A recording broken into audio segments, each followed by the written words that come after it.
Hello and welcome to your channel as the like it.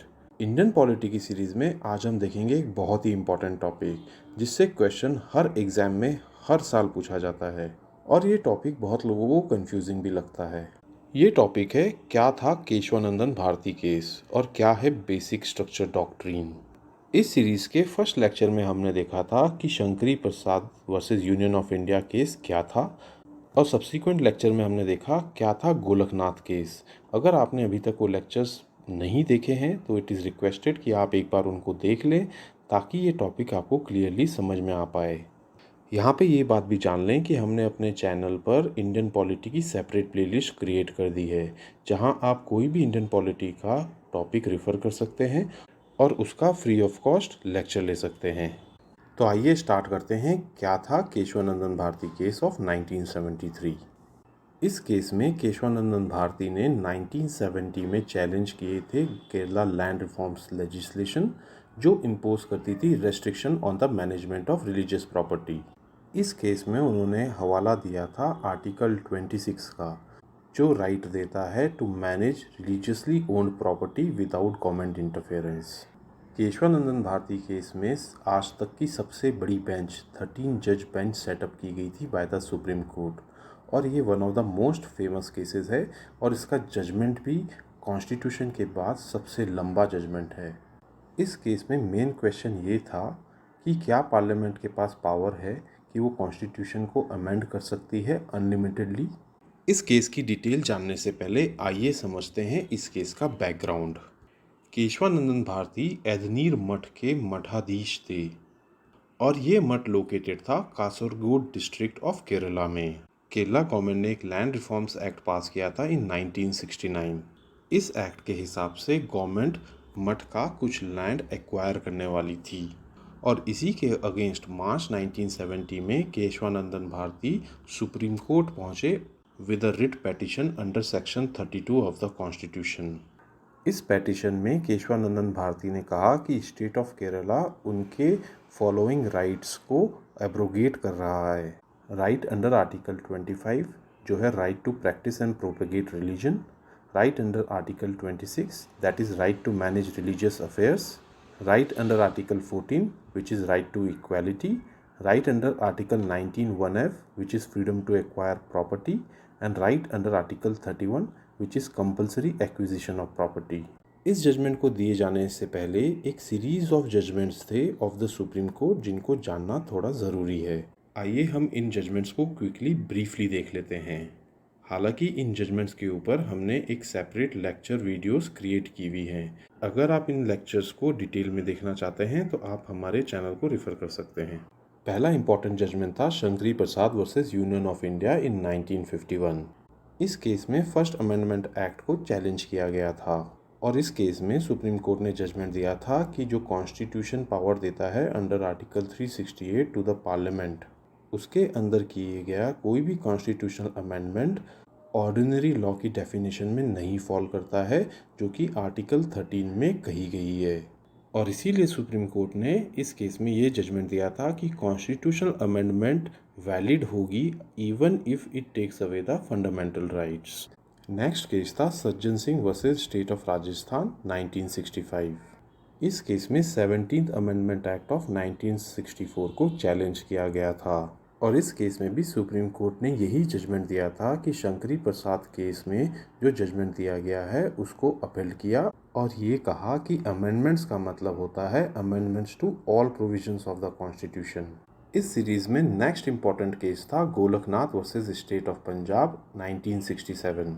ये case बहुत ही important है क्योंकि सुप्रीम कोर्ट ने इसमें शंकरी प्रसाद और सज्जन सिंह केसेस में लिए हुए स्टैंड को पलट दिया और प्रोस्पेक्टिव ओवर रूलिंग के साथ ये कहा कि पार्लियामेंट के पास कोई भी पावर नहीं है कि वो अमेंड कर सके पार्ट 3 ऑफ द कॉन्स्टिट्यूशन।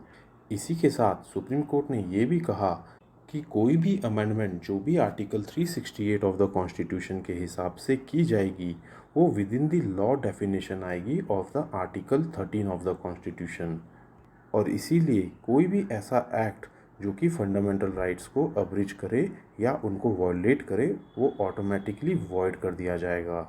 इसी के साथ सुप्रीम कोर्ट ने ये भी कहा था कि आर्टिकल 368 जो है वो पावर नहीं देता है, बल्कि एक प्रोसीजर बताता है how to amend the constitution. Supreme court के गोलकनाथ केस के जजमेंट पर पार्लियामेंट ने भी रिएक्ट किया और उसने इनेक्ट किया 24th अमेंडमेंट एक्ट ऑफ 1971। इस अमेंडमेंट ने आर्टिकल 13 और आर्टिकल 368 को अमेंड कर दिया और इस अमेंडमेंट के हिसाब से पार्लियामेंट अब्रिज या टेक अवे कर सकती है फंडामेंटल राइट्स अंडर आर्टिकल 368 यानी कि कॉन्स्टिट्यूशनल अमेंडमेंट द्वारा, और ऐसा किया गया एक्ट लॉ नहीं माना जाएगा under the article 13। 24th amendment act basically Congress government लेके आई थी ताकि वो सुप्रीम कोर्ट की ruling in the Golaknath case को एब्रोगेट कर सके। ऐसी ही एक और अमेंडमेंट एक्ट जो कांग्रेस गवर्नमेंट लेके आई थी for reversing the supreme court ruling is 25th amendment act of April 1972। इस अमेंडमेंट एक्ट से सुप्रीम कोर्ट की ruling in RC Cooper versus union of India को रिवर्स करना चाहती थी और इस अमेंडमेंट एक्ट ने आर्टिकल 31 को अमेंड किया और इसमें इंट्रोड्यूस किया new article 31C। Article 31C prevent करता है किसी भी सिटीजन को for challenging laws related to acquisition of property. आइए अब देखते हैं केशवानंदन भारती केस में कोर्ट के सामने इन सीरीज ऑफ जजमेंट्स के साथ क्या इश्यूज थे फाइनली। सबसे पहला क्वेश्चन सुप्रीम कोर्ट के सामने ये था कि क्या 24th अमेंडमेंट एक्ट 1971 और 25th constitutional amendment act 1972 constitutionally valid हैं या नहीं। सेकंड क्वेश्चन जो सुप्रीम कोर्ट के सामने खड़ा था वो ये था कि क्या पार्लियामेंट की अमेंडिंग पावर्स जो कि आर्टिकल 368 में दी गई हैं उनका स्कोप क्या है। और तीसरा और सबसे इम्पॉर्टेंट क्वेश्चन ये था कि पार्लियामेंट को जो अमेंडिंग पावर दी गई है कॉन्स्टिट्यूशन में उसकी कोई लिमिट है या ये अनलिमिटेड पावर्स दी गई हैं। आइए अब जानते हैं केशवानंदन भारती केस का जजमेंट क्या रहा। इस केस में आज तक की सबसे बड़ी बेंच बैठी थी ऑफ द 13 जजेस और इस बेंच ने 7:6 के रेशो में ये जजमेंट पास किया ऑन 24 अप्रैल 1973। इस जजमेंट में मेजॉरिटी ने ये माना कि पार्लियामेंट के पास पावर्स हैं कि वो किसी भी provision of the Indian constitution को अमेंड कर सकती है to fulfil its socio economic obligations. लेकिन यहाँ पर सुप्रीम कोर्ट ने एक कंडीशन लगाई। सुप्रीम कोर्ट ने कहा कि पार्लियामेंट कोई भी प्रोविज़न अमेंड तो कर सकती है, लेकिन वो अमेंडमेंट कॉन्स्टिट्यूशन के बेसिक स्ट्रक्चर को चेंज नहीं करनी चाहिए। इस केस में एक लैंडमार्क जजमेंट देते हुए सुप्रीम कोर्ट ने 24th अमेंडमेंट एक्ट को सही ठहराया। इसी के साथ first clause of 25th amendment act को भी अपहेल्ड किया गया, वहीं सेकंड क्लॉज को इनवैलिड करार दिया गया क्योंकि जुडिशियल रिव्यू को कोर्ट ने एक basic feature of the constitution माना। इस केस में सुप्रीम कोर्ट ने गोलकनाथ जजमेंट को ओवररूल करते हुए ये इस्टेब्लिश किया फर्स्ट कि पार्लियामेंट कॉन्स्टिट्यूशन को अमेंड कर सकती है subject to the basic structure of the constitution. Second, fundamental rights को भी पार्लियामेंट अमेंड कर सकती है। थर्ड, सुप्रीम कोर्ट ने doctrine of the basic structure को इस्टेब्लिश कर दिया। और फोर्थ, सुप्रीम कोर्ट ने जुडिशियल रिव्यू की पावर को असर्ट किया। केशवानंदन भारती केस की सबसे सिग्निफिकेंट कंट्रीब्यूशन ये रही कि इसने basic doctrine of the constitution को इस्टेब्लिश किया। तो क्या बात यहीं तक ही ख़त्म हो गई या इसके बाद भी गवर्नमेंट ने किसी तरह से सुप्रीम कोर्ट की पावर्स को लेना चाहा? क्या था 42nd अमेंडमेंट एक्ट और क्या हुआ था मिनर्वा मिल्स केस में, ये सभी हम जानेंगे अपने नेक्स्ट लेक्चर पर।